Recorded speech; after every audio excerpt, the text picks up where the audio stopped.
पठेत् रामचरितम् सर्वपापैः प्रमुच्यते।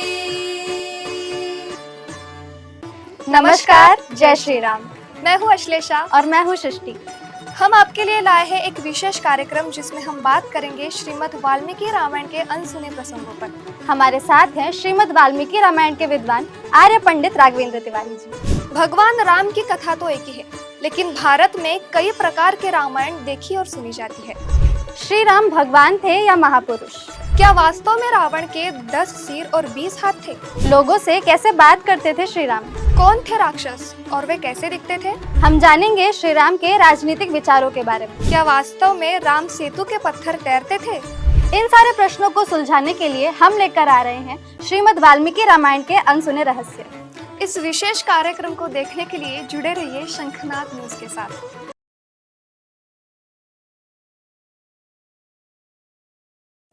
नाना पुराण निगमागम सम्मतं यत् रामायणे निगदितं क्वचिदन्यतोऽपि स्वान्तः सुखाय तुलसी रघुनाथ गाथा भाषा निबंध मति मंजुल मातनोति। सर, आपने अभी ये श्लोक गाया, क्या ये श्लोक वाल्मीकि रामायण में का है? जी नहीं, ये जो श्लोक है ये श्रीमद् वाल्मीकि रामायण का नहीं, लेकिन ये रामचरितमानस का है। रामचरितमानस जो है सबसे लोकप्रिय ग्रंथ है भारत का और अनेक लोग इसको रामायण समझते हैं, परंतु इसका जो वास्तविक नाम है वो रामचरितमानस है। अच्छा। रामचरितमानस अवधी भाषा में लिखी गई है मूल रूप से, और उसके जो छंद हैं यानी उसकी जो गायन की कला है वो उसमें प्रमुख है चौपाई। अच्छा। दोहा, सोरठा, छंद, कवित्त, सवैया, ऐसे अलग अलग प्रकार होते हैं। जैसे कहना चाहिए रिदम जो होती है, हाँ, रिदम, उसमें अलग अलग प्रकार हैं। और भगवान राम की कथा को आज पूरे विश्व में फैलाने वाला जो ग्रंथ है वो रामचरितमानस है। अच्छा सर, ऐसा हमने सुना है कि रामायण तमिल में भी लिखी गई है, तो मतलब ऐसी कौन सी लैंग्वेजेस में रामायण लिखी गई है और उसके पीछे का क्या एक रहस्य था? हाँ, ये आपका पूछना सही है। रामचरितमानस तो हिंदी क्षेत्र में ज्यादा फैली, जो हिंदी भाषी लोग हैं। हाँ। उत्तर भारत में, और इसके अलावा कुछ अन्य देश भी हैं, मॉरिशस वगैरह, वहां पर भी रामचरितमानस चलती है। जहां जहां भी हिंदू लोग गए हैं, जो नॉर्थ इंडियन से, हाँ। और मध्य भारत के भी लोग सभी, और तमिलनाडु से जुड़ा हुआ जो क्षेत्र है, हाँ। उसमें महर्षि कंब की रामायण प्रसिद्ध है। अच्छा। यानी भगवान राम की ही कथा है, लेकिन महर्षि कंब ने इसको 11वीं-12वीं शताब्दी में लिखा था, यानी ये रामचरितमानस से भी बहुत पहले। अच्छा। हाँ, वो तमिल में थी, उसे कुछ लोग तमिल रामायण भी कहते हैं। तो मैं आपको बताना चाहता हूँ कि प्रधानमंत्री नरेंद्र मोदी जी जब अयोध्या में भगवान श्री राम के मंदिर का उद्घाटन करने के लिए गए थे, हाँ। 2024 जनवरी, शायद जनवरी 2024, 22 जनवरी। हाँ। हाँ। तो उस समय मोदी जी पहले तमिलनाडु गए थे और उन्होंने उसी कंब रामायण को सुना। तब ये कंब रामायण पूरे चर्चा में थी, सभी मीडिया में। तब से काफी चर्चा में आई कंब रामायण, लोग जानने लगे। नहीं तो बहुत पारंपरिक रूप से तो बहुत सालों से चल रही थी वो। वहां के संतों ने उन्हें सुनाया, फिर मोदी जी यहाँ पर आए अयोध्या में, तो उस समय काफी, तो एक ही हो गया तमिलनाडु की रामायण, एक रामचरितमानस है। इसके अलावा मराठी में भी एक रामायण है। अच्छा। ये संत एकनाथ जी महाराज ने लिखी है, उसको कहा जाता है एकनाथी रामायण। और इसके अलावा जम्मू कश्मीर में भी एक रामायण सुनी और जाती है, पढ़ी जाती है, और एक रामायण असमी भाषा में है। इसके अलावा भारत के बाहर थाईलैंड, जापान और चाइना, इनमें भी अपनी अपनी रामायण है। अच्छा। परंतु इन सब का जो स्रोत है, मूल स्रोत कि आखिर ये सब रामायण कैसी लिखी, तो ये जो सब रामायण है ये इनका मूल स्रोत श्रीमद् वाल्मीकि रामायण है, जिसके बारे में हम अभी चर्चा करेंगे। सबसे पहले श्रीमद् वाल्मीकि रामायण लिखा गया, वरना वो आपने जो बताया कि तमिल में वो कंब रामायण है, वो लिखा गया। हाँ, कंब रामायण जो है, कंब रामायण का भी बहुत प्राचीन, यानी कंब रामायण का भी जो स्रोत है वो वाल्मीकि रामायण ही है। अच्छा। मतलब सबसे पहले वाल्मीकि जी द्वारा लिखी गई रामायण ही लोगों तक पहुंची गई। जी। अच्छा। मतलब रामायण के चलते जब श्रीमद् वाल्मीकि जी ने रामायण लिखा, तब ऐसा क्या घटना हुई थी, क्या इंसिडेंट हुआ था कि जिनसे उसने लगा कि रामायण लिखनी चाहिए, एक ग्रंथ लिखना चाहिए? हाँ, ये काफी इंटरेस्टिंग है। देखिए, वाल्मीकि रामायण हमारे यहाँ ऐसा हुआ है कि जितने भी ग्रंथ लिखे गए तो इनमें एक हमेशा एक अपना इनका एक पद्धति ये रही है कि जितने भी संतों ने रामायण लिखी, वो जो अलग अलग ग्रंथ लिखे, उनमें स्वयं ही लिखा कि ये क्यों लिखा गया। अच्छा। जैसे महर्षि वेदव्यास ने भी पुराने जो रचना की, उसमें भी उनके उनके घटनाओं के उल्लेख हैं कि क्यों लिखी गई। तो इसी तरह जो वाल्मीकि रामायण है, इसको लिखने के पीछे भी कुछ कारण है। तो ये सबसे पहले मैं बताना चाहता हूँ कि वाल्मीकि रामायण भगवान श्री राम के समय ही लिखी गई। अच्छा। उस समय भगवान श्री राम स्वयं राजा थे अयोध्या के, और उस समय उनकी कीर्ति काफी फैली हुई थी। कीर्ति मतलब उनके विषय में चर्चा थी पूरे संसार में। सबसे बड़े जो प्रख्यात व्यक्ति थे, सबसे ज्यादा चर्चित व्यक्ति थे, वो थे भगवान श्री राम। तो न सिर्फ मनुष्य बल्कि देवता भी उनके गुणगान करते थे, और ऋषि मुनि भी जब आपस में बैठते थे तो वो भी भगवान श्री राम के बारे में बातचीत करते थे। अच्छा। तो एक दिन ऐसा हुआ, जैसा कि खुद रामायण में वर्णन है इस विषय पे कि क्यों लिखी गई, ये क्या घटनाक्रम था। एक बार देवताओं के ऋषि अर्थात देवर्षि नारद और महर्षि वाल्मीकि, ये दोनों आपस में चर्चा कर रहे हैं, बातचीत हो रही है इनके बीच में। हमारे यहाँ पर एक वर्तमान में जो प्रयागराज है, हाँ। या चित्रकूट है, उसके क्षेत्र में एक नदी थी, उसका नाम है तमसा नदी। अच्छा। जिसका उल्लेख इस रामायण में है, क्योंकि उस नदी के साथ ही हम कथा आरंभ होती है। अच्छा। तो ये बड़ी पवित्र और शुद्ध नदी है, बड़ी स्वच्छ नदी है। उसके तीर में महर्षि वाल्मीकि का निवास है, उनका आश्रम है, अपने शिष्यों के साथ वहां रहते हैं। वनवास के समय भगवान श्री राम जब वन के लिए निकलते हैं तो एक वट वृक्ष के पास में महर्षि वाल्मीकि का आश्रम है। वहां भगवान श्री राम ने महर्षि वाल्मीकि से पूछा कि प्रभु मुझे बताइए मैं कहाँ रहूं, यहाँ मुझे वन में रहना है, ऋषियों के समान रहना है, तो मैं कहाँ रहूं। तो महर्षि वाल्मीकि ने ही उनको कहा कि आप चित्रकूट में निवास करो। हाँ। तो महर्षि वाल्मीकि इतने प्राचीन हैं। तो ऐसा हुआ कि महर्षि वाल्मीकि और देवर्षि नारद जी के बीच में संवाद है, और इसी संवाद से श्रीमद् वाल्मीकि रामायण का शुभारंभ होता है। इसी प्रसंग से आरंभ होती है कथा। अच्छा। तो इसका पहला श्लोक आपको सुनाता हूं। तपस्वाध्याय निरतम तपस्वी वाग्विदाम्बरम नारदम परिपप्रच्छ वाल्मीकिर्मुनि पुंगवम। ये उस समय की कठिन संस्कृत है, परंतु इसका अर्थ बताता हूं। तपस्वाध्याय निरतम तपस्वी वाग्विदाम्बरम नारदम परिपप्रच्छ वाल्मीकिर्मुनि पुंगवम। पुंगवम मतलब श्रेष्ठ होता है संस्कृत है। मुनि पुंगव मतलब श्रेष्ठ, मुनियों में श्रेष्ठ। मुनियों में। तो तपस्वाध्याय निरतम अर्थात तपस्या और स्वाध्याय, तपस्या मतलब सेल्फ डिसिप्लिन, तपस्या करना मतलब सेल्फ डिसिप्लिन में रहना, स्वाध्याय मतलब सेल्फ स्टडी। अच्छा। तो जो महर्षि वाल्मीकि थे वो तपस्या करने वाले, तपस्या में व्यस्त रहने वाले, और तपस्वाध्याय निरतम तपस्वी वाग्विदाम्बरम। तो वाग्विदाम मतलब बोलने की कला में विद्वान। अच्छा। अर्थात एक श्रेष्ठ वक्ता जो है। हाँ। वाग्विदाम्बरम नारदम परिपप्रच्छ अर्थात उन्होंने नारद जी से पूछा। वाल्मीकि मुनि पुंगवम, मुनि श्रेष्ठ वाल्मीकि जो कि तपस्या और स्वाध्याय में हमेशा व्यस्त रहते हैं और जो बोलने की कला में बड़े चतुर हैं, उन्होंने नारद जी से पूछा। तो क्या पूछा? वो क्या पूछते हैं? को अस्मिन् सांप्रतम लोके गुणवान कश्च वीर्यवान धर्मज्ञश्च कृतज्ञश्च सत्यवाक्यो दृढ़व्रतः।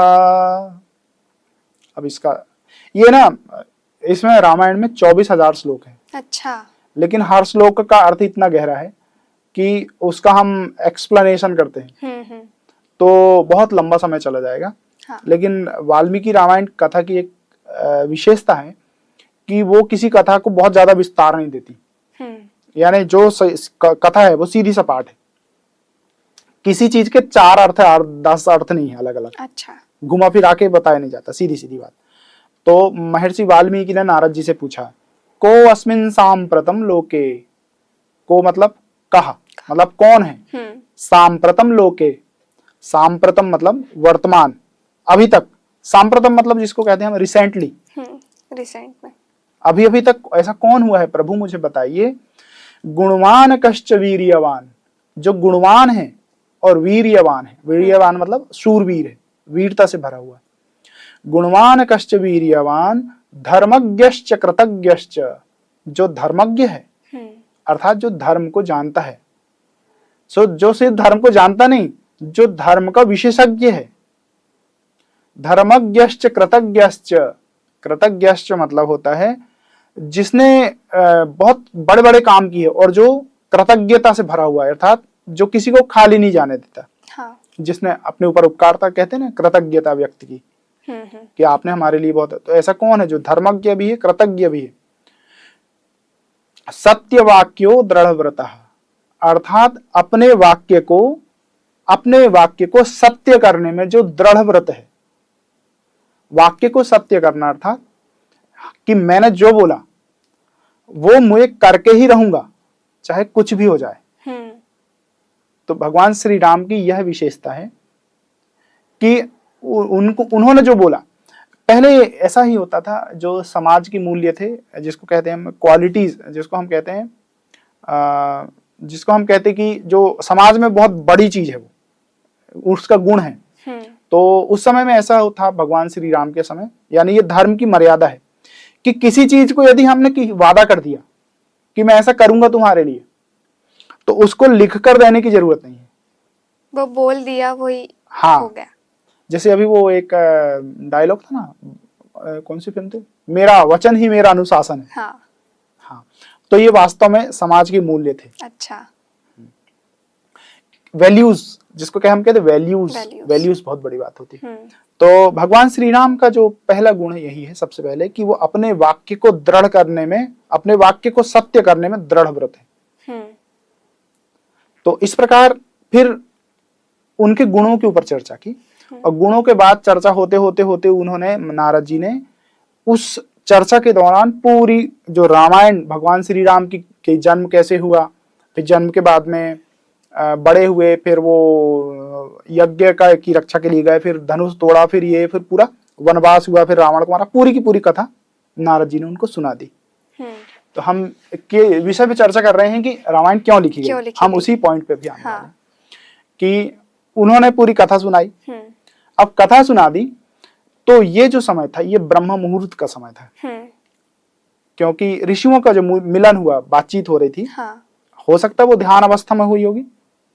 नारद जी चले गए तो महर्षि वाल्मीकि प्रातः काल, ये समझो कि मॉर्निंग का एकदम अर्ली मॉर्निंग है, सूर्य उदय होने वाला, वो उठ के चले गए अपने शिष्य के साथ में। जैसे ऋषि लोग प्रातः काल उन नदियों में स्नान करने के लिए जाते थे प्रातः काल, तो एकदम प्रातः काल में उस तमसा नदी के किनारे वो चले गए और तमसा नदी के किनारे वो घूमने लगे।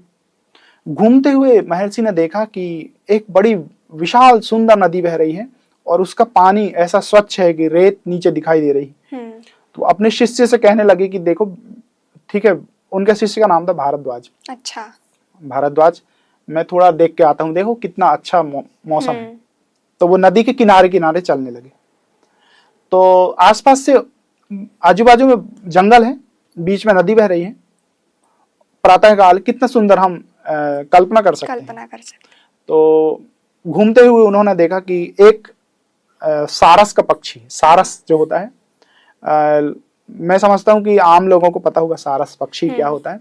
अभी सारस पक्षी विलुप्ति की कगार पे है और हाई कोर्ट ने कहा है कि इनको बचाओ।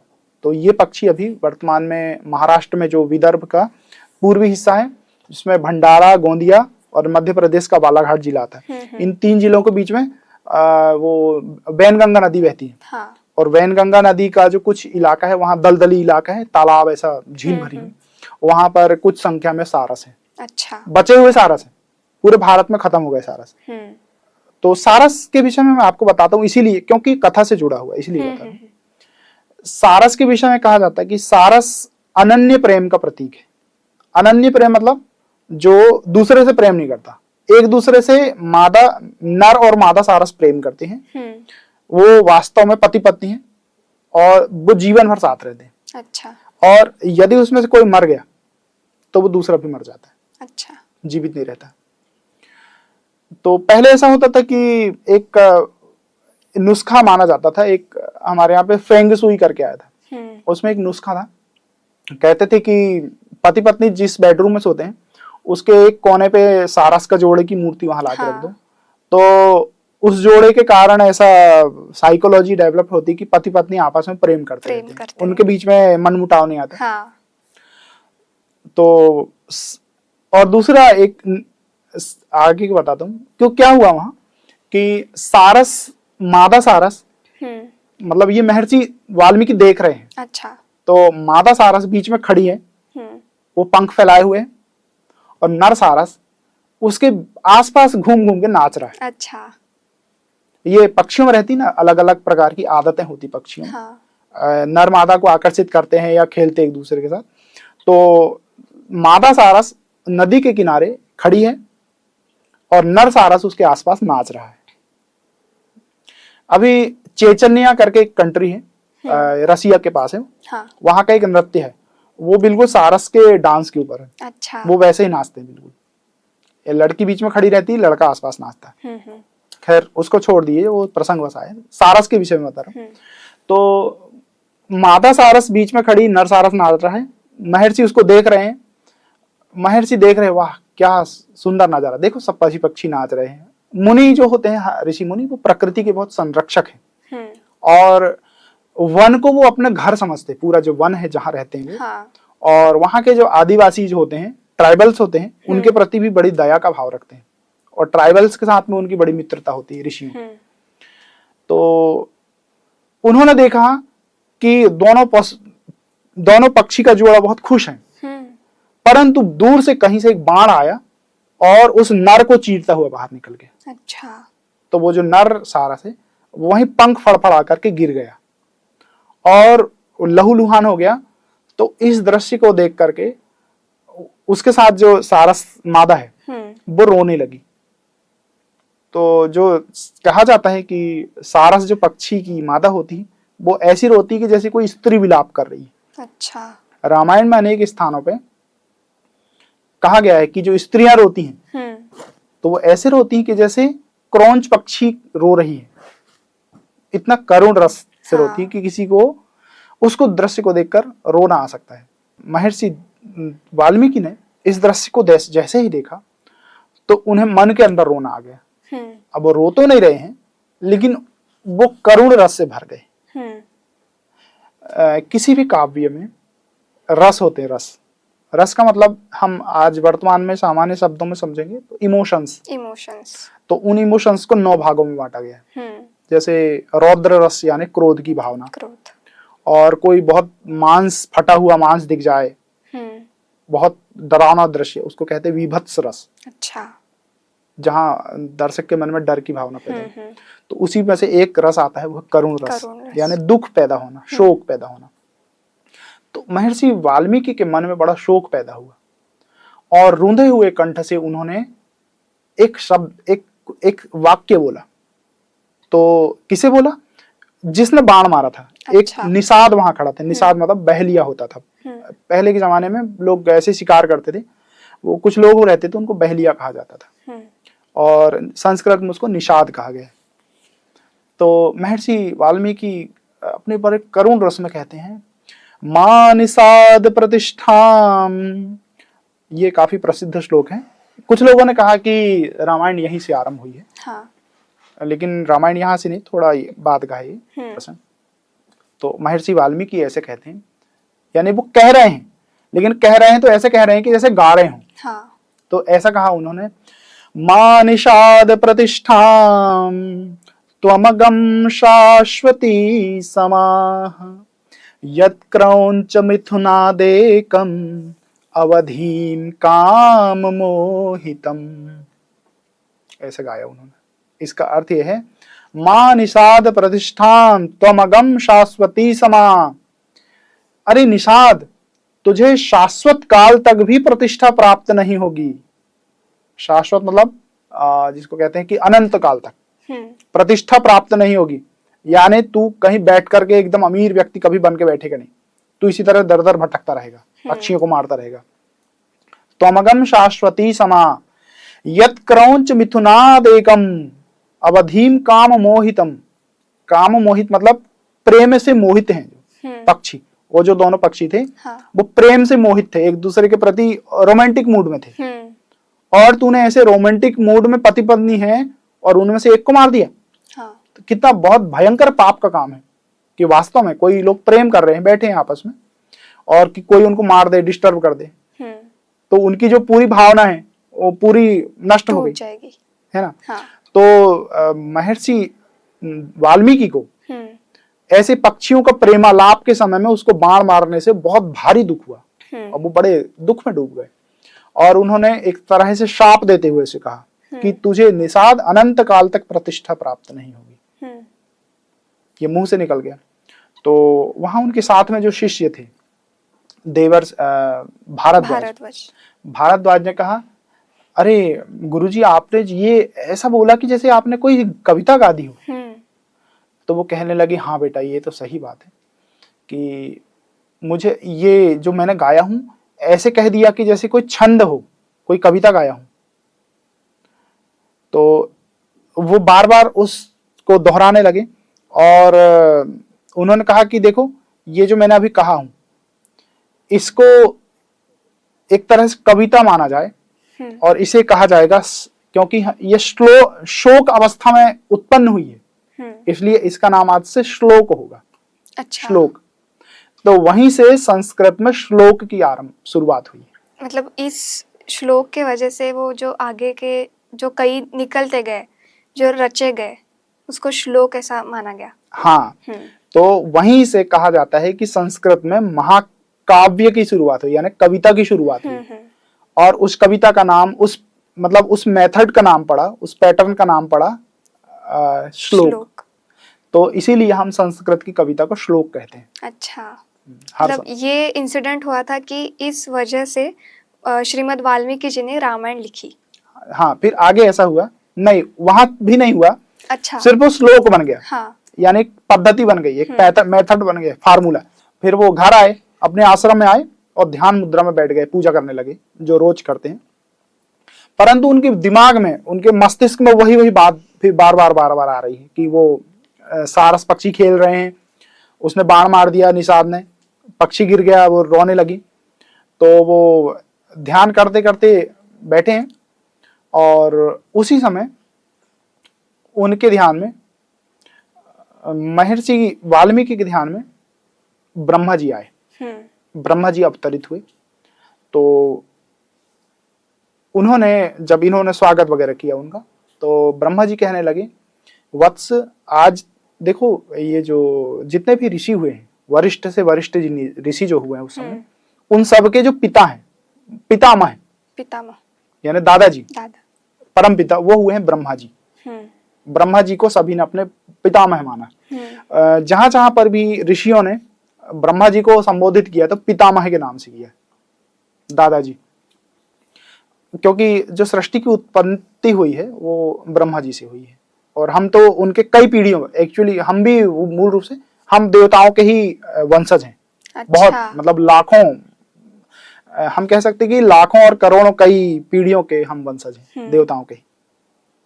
तो ब्रह्मा जी ने उनसे कहा कि वत्स, आज जो घटना हुई है और जो तुम्हारे मस्तिष्क में आज चल रहा है वो मैं अच्छी तरह जानता हूं।